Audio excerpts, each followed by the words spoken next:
So some fun facts about Peter Pan.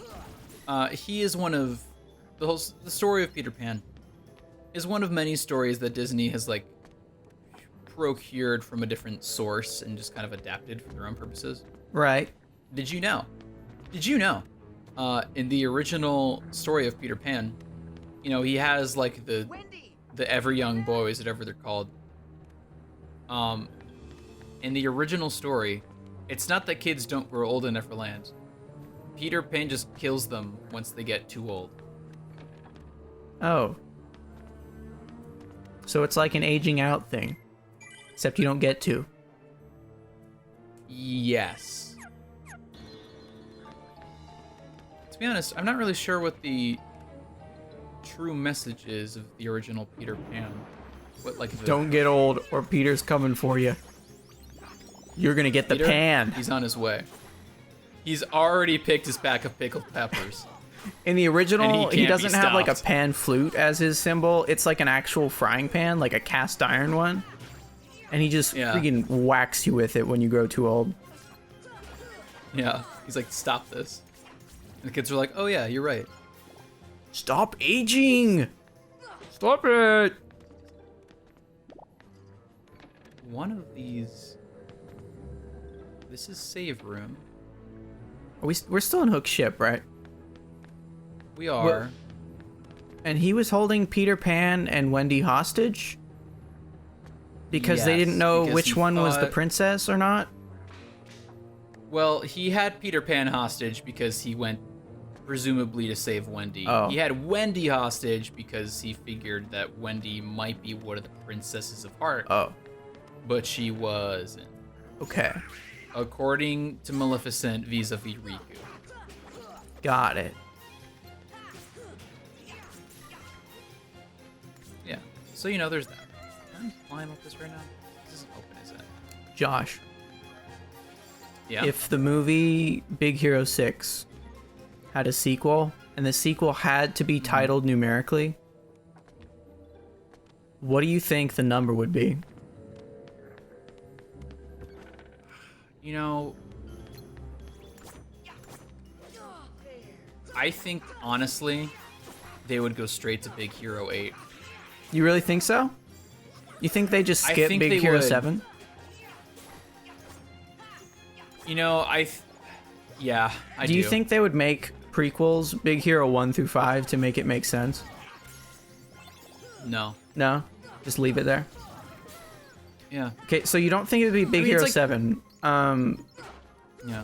Do you think, maybe since it's the second Big Hero 6, do you think it might be Big Hero 12?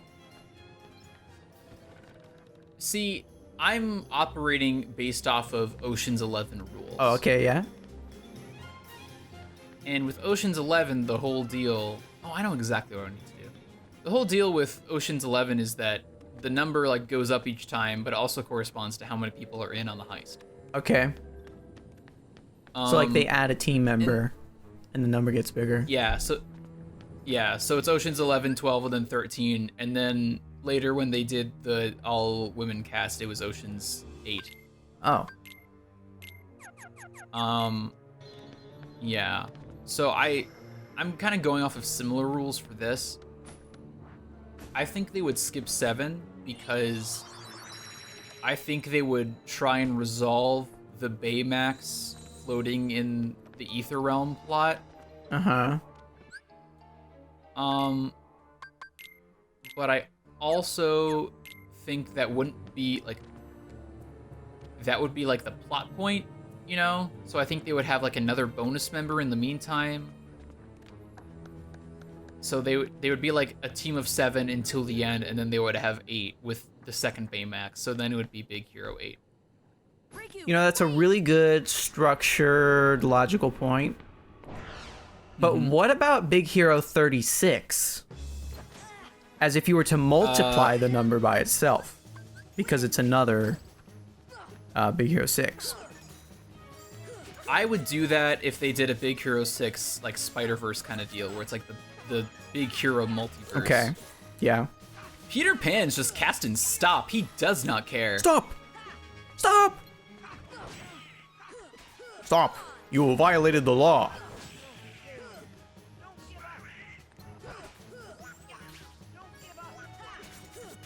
This guy's real. Pay Donald a fine or serve your sentence. Your stolen goods are now forfeit.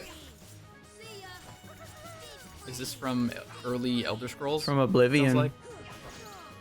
Yeah, I knew it. Eddie Scrolls 4. I'm a gamer.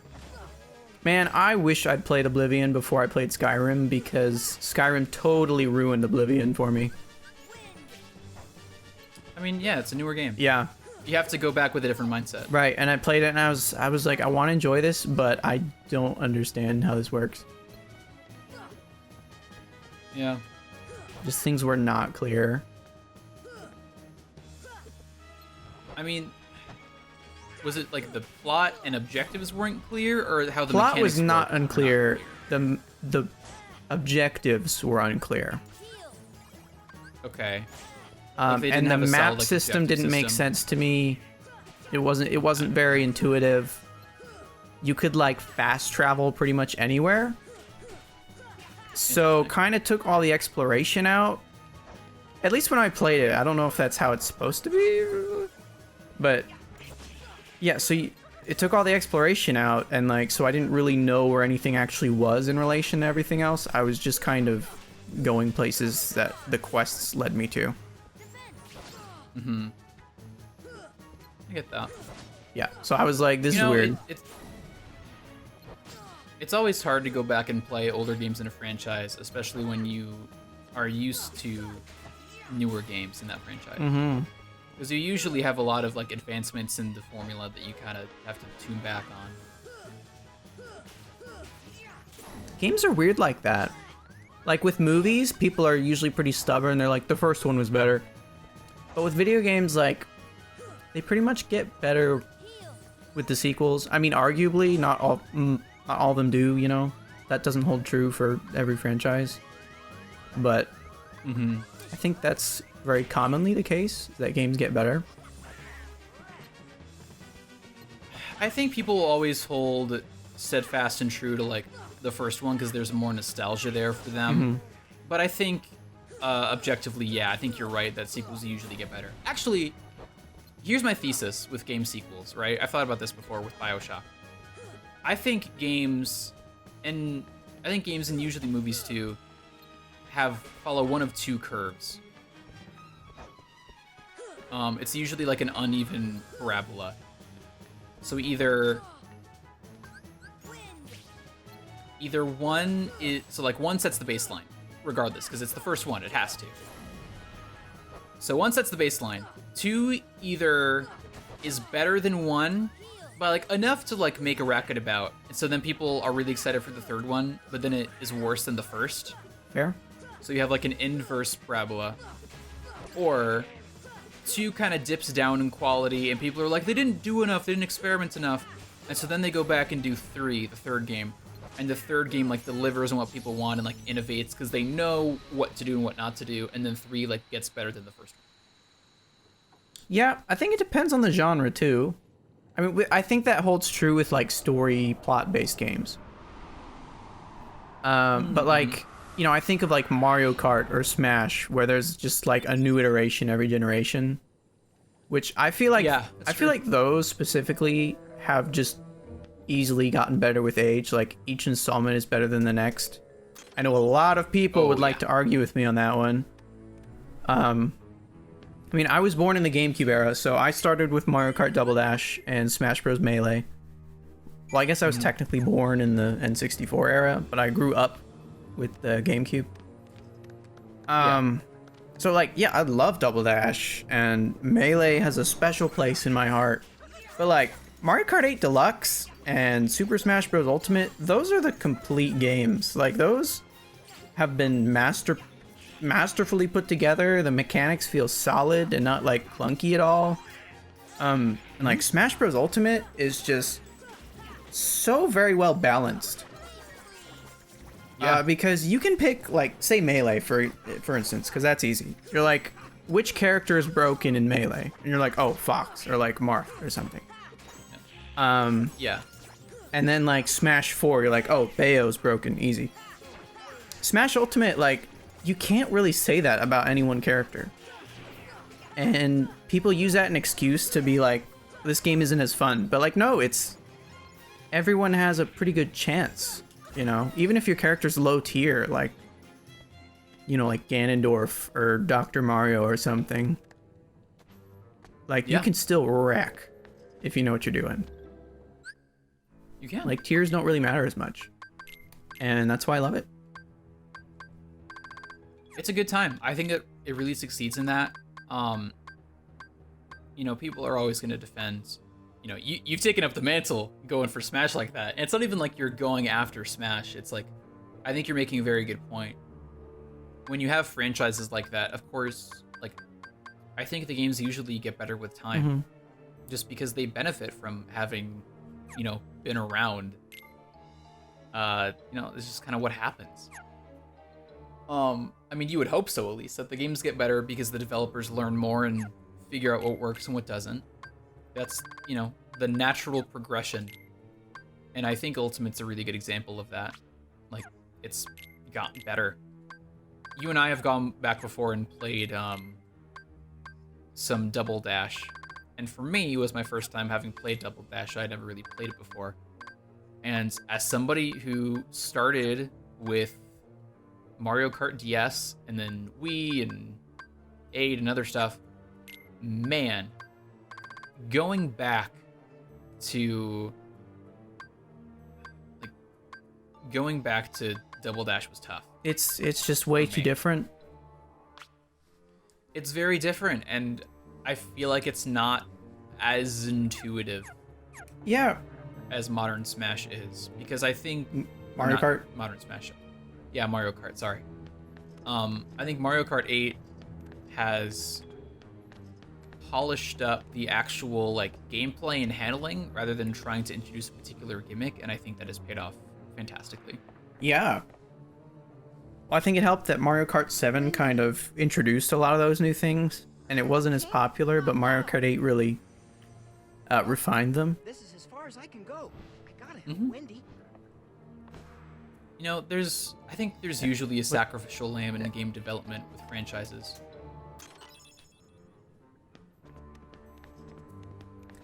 Yeah, Double Dash is like, it's cool with the double rider concept, and it's fun, but like, not nearly as polished. It was definitely, you know, that game's gimmick. Yeah, I'd agree. You know,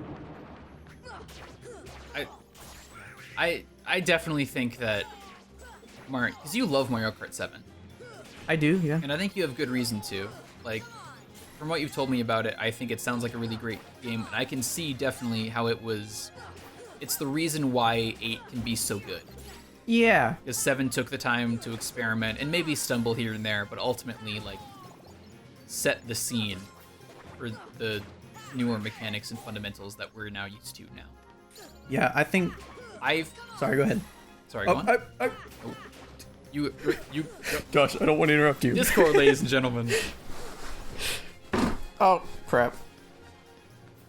Are you throwing stuff? No. Okay, I'll say really quick. I think Mario Kart 7 deserves credit for innovation, but obviously I would go for 8 first. That is how I feel about Skyward Sword and Breath of the Wild. Yeah. Skyward Sword set the groundwork, at least conceptually, about all the stuff that Breath of the Wild actually totes around as like regular content and gameplay. And I think if Skyward Sword had been made in 2017 instead of 2011, I think it would have been Breath of the Wild.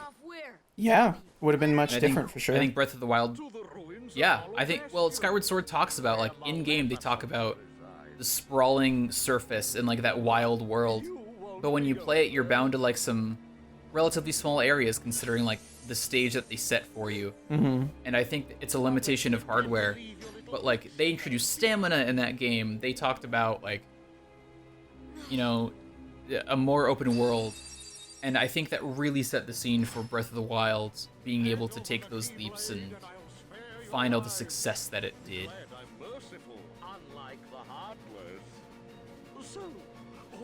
I can hear your cat Can you? through Discord. I don't know if that will come through in the episode. Yeah. Because of dynamics processing. but we'll I see the little green ring, and I'm like, oh boy.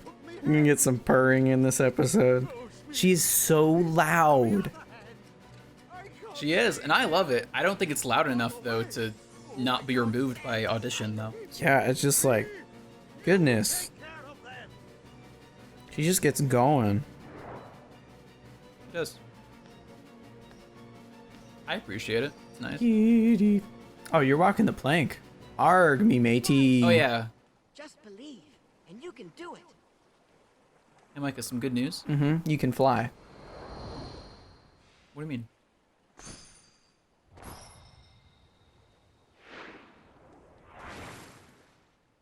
You can fly, you can fly, you can fly, you can fly, you can Oh, fly. I forgot about that song. Yeah. It's the big one. Peter. Like, he's back. Okay, get back on the plank. You didn't think I'd leave you and Tink behind, did you? Okay, get back over there. Okay, that was cool and all, but like, back to the plank. Yeah, seriously. Oh yeah, we got boosted healing magic now. Sick. So, how much time we got, Micah? Like 3.5 minutes ish. Okay, I'll go for it. That's the power of healing. Anyway, we By can fly Huey now. Lewis. Can you only fly in Neverland? Yes. Okay, I figured. It'd be kind of OP if you could fly everywhere now. It would be. I mean, Kingdom Hearts Sora. 3, you basically get to that point. Just believe. You just gotta believe in yourself. believe. You just gotta believe. You know my favorite line from Peter Pan? What is it? Peter like flies out the window or like the clock tower or something, and he goes, "Okay, everybody, here we go," and it's like, and then it goes into the like goes into the song. But I love that line because he says "go." He sustains the O of "go" for so much longer than you expect him to. Like in your head, it lasts like a second, maybe. In the movie, it's like, "Okay, everybody, here we go." It just keeps going. Yeah, you do a really good impression of that. I don't know if I ever watched Peter Pan as a kid. I just remember like you turn on a Disney DVD or like a tape or something, and it would like do Peter Pan saying that like as an intro to something. Oh yeah. That's the only reason I know it, because it played at the beginning of every Disney movie I watched. Yeah, it was one of those. I didn't watch Peter Pan as a kid. I actually watched it a few years back, just like, because I think it was on TV at some point, and I had never really seen it. So I was like, well, Oh, I should watch this as an animator. it's on TiVo. Yeah, it's on the TiVo. It's on the Roku. Roku. It's on the Avatar Roku. Oh.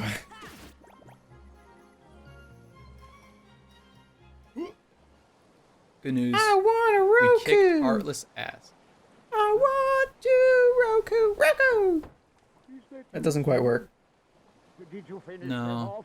It's always about syllables. Captain, they walked the plank, every last one of them. Wow, that's pretty good. Right? I don't know if they just like got Speed's voice actor to do that line. He slick just stabbed him, You codfish? Now it's Yeah. your turn to walk and the plank. there was no puncture wound. It was just like he sat on a tack or something, which would also have a puncture wound. Micah, important question. How much time do we have left in the episode? My timer's at like 45 seconds, but like if you want to do something, go for it. No, we got a big boss fight that's probably going to take me a few tries, so we should call it here. All right. I'm calling it as I see it. Next time on Combo Move, I'm about to get shot in the face. Oh.